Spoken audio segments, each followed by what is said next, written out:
Hi friends, இன்னைக்கு நம்ம pasta எப்படி செய்யலாம்னு பார்க்கலாம். ஃபர்ஸ்ட் pan வந்து நடுப்புல வச்சிட்டேன். பட்டர் போட்டுக்கலாம். ஒரு ஸ்பூன் அளவுக்கு நான் பட்டர் போட்டுக்கிறேன். இதுக்கு பட்டர் போட்டு நம்ம பூண்டை டோஸ்ட் பண்ணாதான் டேஸ்ட் நல்லாவே இருக்கும். பட்டர் காயறதுக்கு முன்னாடி குட்டி குட்டியா கட் பண்ணி வச்சிருக்க பூண்டை போட்டுக்கலாம். இந்த பூண்டு கொஞ்சம் நல்லா வதங்கட்டும். கலர் சேஞ்ச் ஆகட்டும். பட்டர் வந்து தீஞ்சிடக்கூடாது. இந்த பூண்டு வந்து நம்ம வறுக்கும் போது அந்த ஸ்மெல் ரொம்ப நல்லா இருக்கும். இந்த பட்டர்லயே இந்த பூண்டு கொஞ்சம் வதக்கியாச்சு. ஒரு ப்ரௌன் கலர்ல வரட்டும். அந்த கலர் வந்ததுக்கு அப்புறமா நான் ஒரு ஸ்பூன் அளவுக்கு மைதா மாவு தனியா எடுத்து வச்சிருக்கேன்.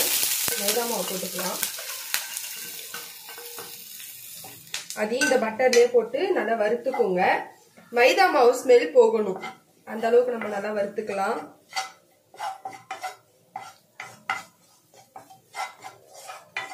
நம்ம மைதா மாவுக்கு பதில் கோதுமை மாவுலையும் செய்யலாம்னா,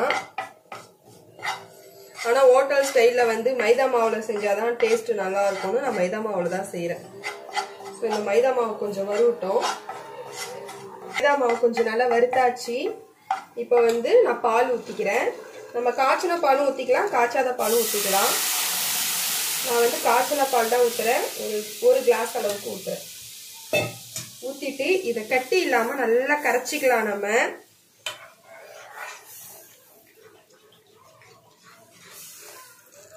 இந்த மாதிரி நல்லா நசுக்கி விட்டு கரைச்சிக்கோங்க.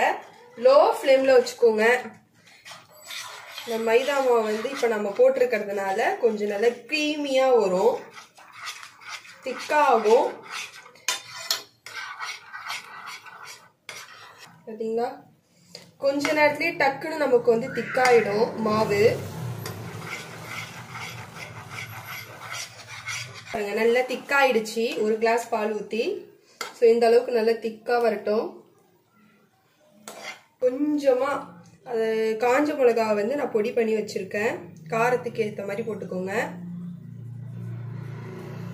கொஞ்சமா மிளகுத்தூள் போட்டுக்கலாம். ஒயிட் பெப்பரும் போட்டுக்கலாம். நான் பிளாக் பெப்பர் தான் போடுறேன்.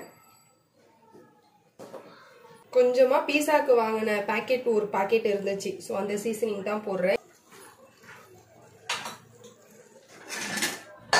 தேவையான அளவு உப்பு பார்த்து போட்டுக்கோங்க. எல்லாத்தையும் போட்டு மிக்ஸ் பண்ணிட்டு நான் வந்து சீஸ் போடுறேன். நீங்க மார்ஷலா சீஸ் கூட போடலாம். நான் வந்து இந்த ஸ்லைஸ் பீஸ் வந்து போடுறேன். இந்த சீஸ் போட்டு கரையட்டும். ஸோ இந்த சீஸ் வந்து கரையும் போது இன்னும் எவ்வளவு திக்கா கிரீமா இருக்கு பாருங்களேன். ஸோ இந்த சீஸையும் போட்டதுக்கு அப்புறம் நான் வந்து பாஸ்தா வந்து வேக வச்சு வச்சிருக்கேன். ஒரு 5 நிமிஷம். இங்க பாருங்க, நல்லா பஞ்சு போல வெந்துருச்சு. ஸோ சுடு தண்ணியில கொஞ்சமா உப்பு போட்டு வேக வச்சு வச்சிருக்கேன். அதை நம்ம இதுல போட்டுக்கலாம். மிக்ஸ் பண்ணிடலாம்.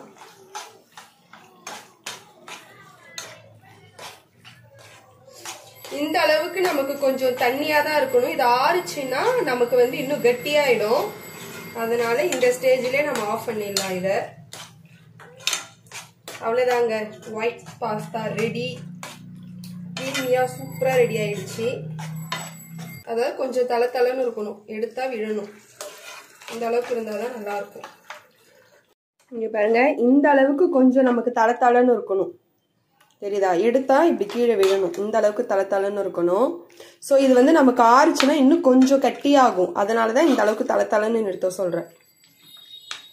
ஸோ ஒயிட் பாஸ்தா வீட்லயே சூப்பரா ரெடி பண்ணியாச்சு. இந்த மாதிரி நீங்களும் ட்ரை பண்ணி பாருங்க. ஹோட்டல்ல போய் வாங்கி கொடுக்கணும்னு அவசியமே இல்லை. இப்போ பசங்க விருப்பப்பட்டு கேட்டாங்கன்னா நம்ம வீட்லயே டக்குன்னு இதை பண்ணி கொடுத்துடலாம். எப்படி இருக்கு நீங்களும் மறக்காம ட்ரை பண்ணி பார்த்துட்டு கமெண்ட் பண்ணுங்க. ஓகே ஃப்ரெண்ட்ஸ், பாய்.